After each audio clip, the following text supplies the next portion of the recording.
I saw 7 deadly sins that block the way to heaven. These are not just mistakes or quick temptations. They are chains, and people who have them are not only turned away but thrown into the worst and most painful hell you can think of. The 7th is the worst one of all. I will tell you everything exactly as I remember it. 7 clear and shocking views of what happens to those who fall into these sins and what waits for them after death.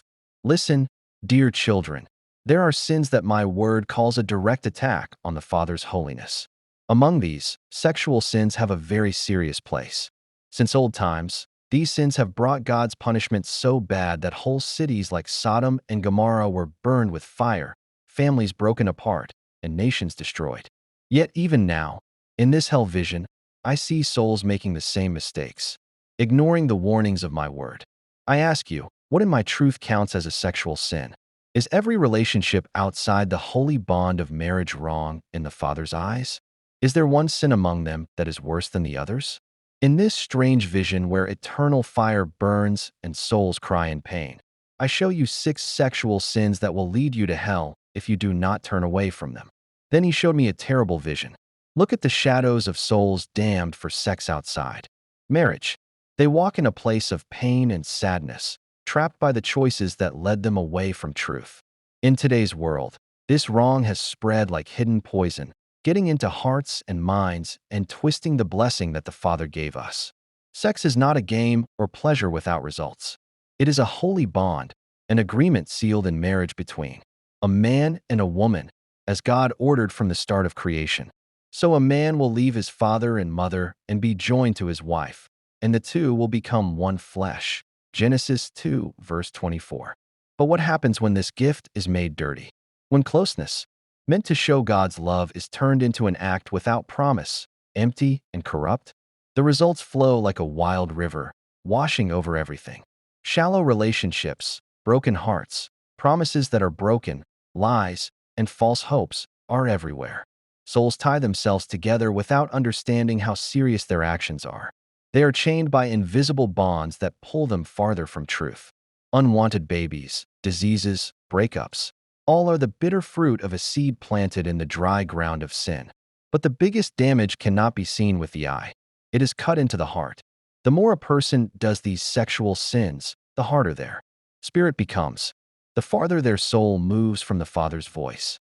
Is it not written, "Put to death, therefore, whatever belongs to your earthly nature, sexual sin, being unclean, lust, evil wants, and greed, which is worshiping idols." Colossians 3 verse 5. Every step into sin is a step toward darkness, a slow choking of the conscience, and a slow putting out of the light. Then the vision changed. Look into the darkness and see the damned souls covered by flames of regret, condemned for cheating on their spouse. This sin has destroyed kings, torn families apart, and broken hearts, bringing storms of pain and hopelessness. Now it shows itself before your eyes in all its tragic power. Cheating is not just betraying your spouse. It is breaking the holy promise made by the Father, a broken oath, and a dirty bond. You shall not commit adultery. Exodus 20 verse 14 is written in the 10 Commandments. Yet generation after generation, people have ignored this warning and fallen into ruin. But I tell you, it is not enough just to stay away from the physical act. Sin starts in the heart, in thought, in that want which creeps in like a poisonous snake. But I tell you that anyone who looks at a woman with lust has already committed adultery with her in his heart. Matthew 5, verse 28. Betrayal starts with a look, a corrupt imagination, a will that gives in to temptation. This was the case with King David, whom you see now in his pain. His want for Bathsheba was not a quick thought. It dragged him into a spiral of lies and killing. Not only did he sin against his wife, but he also took what was not his and stained his hands with the blood of Uriah, her husband, sending him to his death. What was the cost? His kingdom was shaken, his family torn apart, and his soul forced to face God's judgment. So cheating is a terrible sin able to destroy what is meant to be holy and unbreakable. It breaks the trust in families, hurts hearts, and leaves children lost in a sea of sadness. The home, once a safe place, becomes a field of ruins, often beyond repair. What about judgment? My word strongly warns. Marriage should be honored by all, and the marriage bed kept pure, for God will judge those who cheat and all the sexually sinful. Hebrews 13 verse 4. No one escapes the Father's sight. No lie stays hidden from him. Betraying. Your spouse is betraying heaven itself, because marriage is a promise sealed by God, and whoever breaks it moves away from light into shadow. Now I saw the third sin. My dear ones, let us look at the damned souls wrapped in eternal pain, condemned for selling sex and wild lust. From the beginning of time, these practices have made dirty the purity of both body and soul, turning God's gift into a dark shadow, a link to idol worship, an unstoppable fall into spiritual ruin. The world has always tried to dress up these sins, to make them seem right, to make them look good. But the truth stays the same. Selling sex and lust are not harmless pleasures, but invisible chains that drag the soul into the pit. Many are. The victims she has brought down. Her slain are a mighty crowd. Her house is a highway to the grave. Proverbs 7 verses 26 to 27. I have warned, yet how many have listened to my words? Look at these souls, prisoners of a want that gives no peace, slaves to a pleasure that never satisfies, driven by a thirst that cannot be quenched. Every giving in to the flesh seems to promise happiness, but in the end leaves nothing but emptiness, disappointment, a hole in the soul that no passion can fill. This is the great trick of lust. It promises pleasure but only brings addiction, a cycle that repeats endlessly, growing ever more crushing and dark. Those who give in to it never find true peace, because their hearts stay restless and unable to rest in the Father's light. What happens to society when lust runs wild? Every value is corrupted. Marriage loses its meaning. Relationships fall apart, and families are torn apart. A generation without control drifts away from God, unable to tell the difference between true love and passing want. As the prophet Hosea said, their deeds do not permit them to return to their God. A spirit of prostitution is in their heart. They do not acknowledge the Lord. Hosea 5 verse 4. It is not just physical acts at stake, but a spiritual poison that destroys the soul, dragging it further from truth and tying it to a life of appearances and lies. Remember Jezebel, the evil queen who turned selling sex not only into a body sin, but into a weapon for corrupting a whole people, dragging them into idol worship, evil, and rebellion against the Lord. With her cunning and seduction, she led many onto the path of destruction. But in the end, her fate was sealed as she fell into ruin, eaten by the very darkness she had fed. Then I was shown the fourth sin. Here in the depths of this hell vision, the souls who have chosen this path of evil are wrapped in despair and eternal damnation. Their pain goes on forever, because what they have done is not only a sin against their own bodies, but a direct insult to the order set by the Father, a making dirty of the holiness of life itself. No fall is deeper than this, because it destroys what is most precious that God has given to humanity: purity, innocence, and dignity. From the very beginning, the Lord set a boundary that cannot be crossed, a law carved by fire into the heart of creation itself. No one is to approach any close relative to have sexual relations. Do not have sexual relations with an animal and defile yourself with it. Leviticus 18 verses 6 and 23. Yet those who have chosen this path of destruction have ignored the call to holiness. They have stepped on God's design and thrown themselves into corruption that has no limits. Sex, created to be a holy union between a man and a woman in marriage, has been turned into a dark shadow, an act of disgust that cries out for justice before the throne of the Most High. Now see the results of these sins. They are not only spiritual, but also show up in the flesh, the mind, and even in future generations. Sex with family members, besides breaking God's law, creates monsters, deformed children, and pain that passes from generation to generation. It is a poison that seeps into the blood, making dirty not only the soul of the one who does it, but also the children born from such wrongs, doomed to carry the stain of their ancestors' corruption. Sex with animals, an even more monstrous sin, makes a person less than human to the point where you cannot recognize them. It reduces them to a soulless shadow and steals from them the nature in which they were created in God's image and likeness.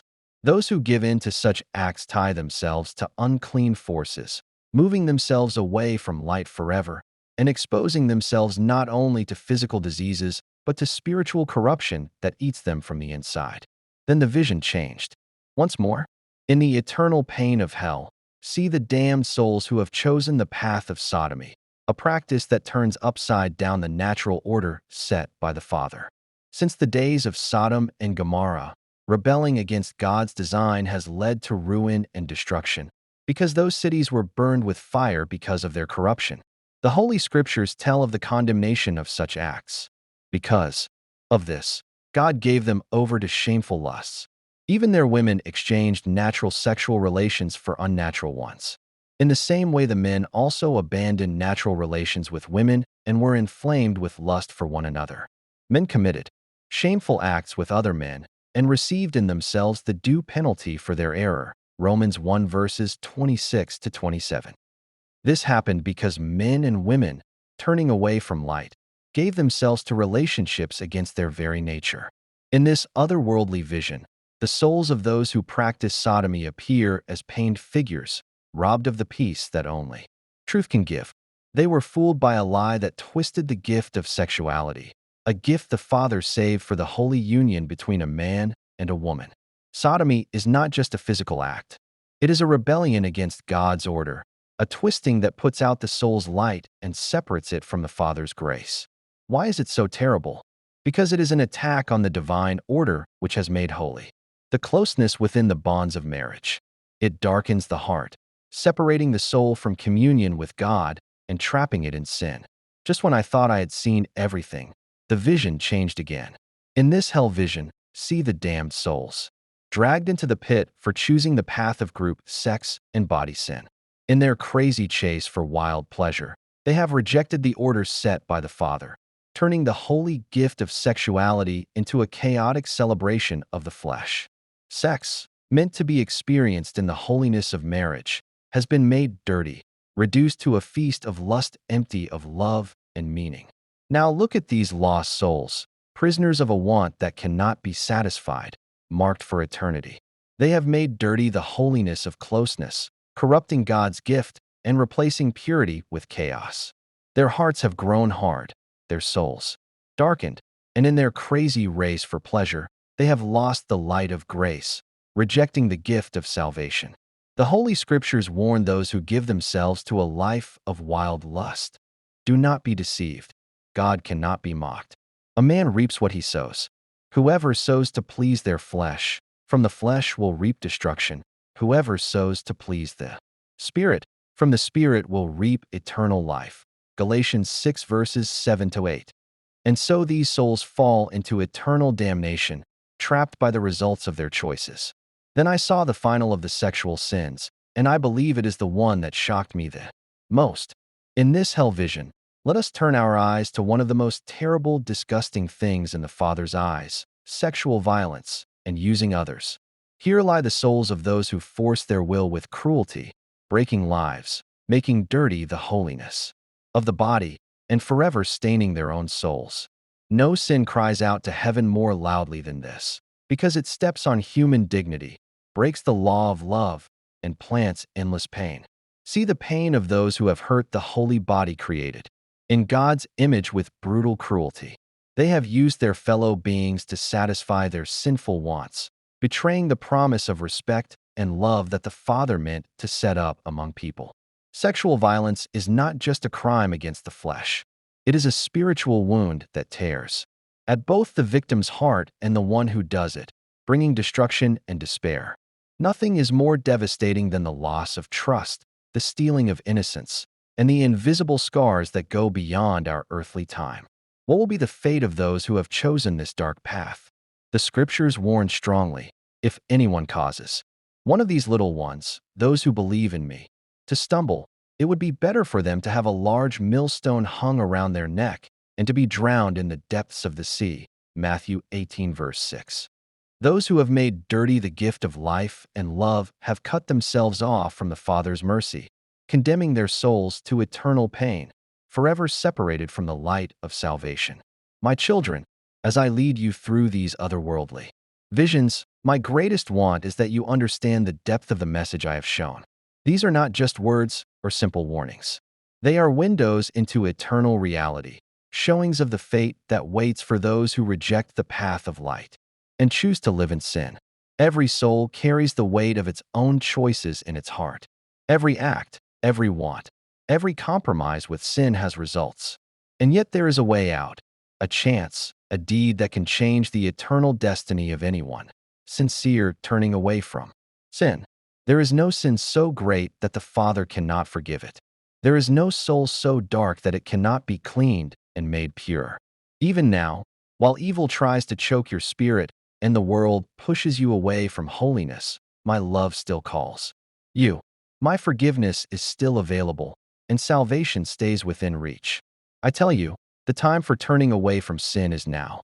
Do not wait until you stand before judgment, when every choice is final and every possibility has disappeared. Do not wait to be dragged into the very visions I have shown you, into that hell of pain and eternal despair. This is the truth. Hell is real, condemnation is real, but my love and mercy are even more real. I ask you, I beg you, do not close your heart to this plea. Today you can choose to leave the path of destruction, to kneel and ask for forgiveness, to be freed from the slavery of sin. My sacrifice has broken the chains of hell for anyone who sincerely trusts in me. I do not want your destruction. I do not wish for your pain. I want to save you. I want you saved, living in the Father's light. But you must choose. If you refuse to turn away from sin, the visions you have seen will become your eternal reality. There will be no hope, no return. But if today, with a sincere heart, you lift your eyes toward heaven, if today you decide to leave sin behind, if today you give yourself to my love, then I promise you your past will be erased, your name will be written in the book of life, and paradise will be your eternal home. Choose life. Choose grace. Choose forgiveness.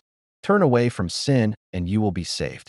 This is my vision explained as clearly and exactly as possible. I hope it has helped someone among you, bringing hope rather than fear, and helped you understand that Jesus is great and that everyone can be saved despite past mistakes. Now that my testimony is public, please write in the comments what you think. I will read them and maybe gain a view different from the one I had thought of. Thank you for listening to this story until the end. This is an important message, and the best way to spread it is to share it with your friends, or at least with 3 people who might benefit from it. If you wish to support the channel in a free way, you can leave a like, comment letting me know where you're watching from, and subscribe to the channel.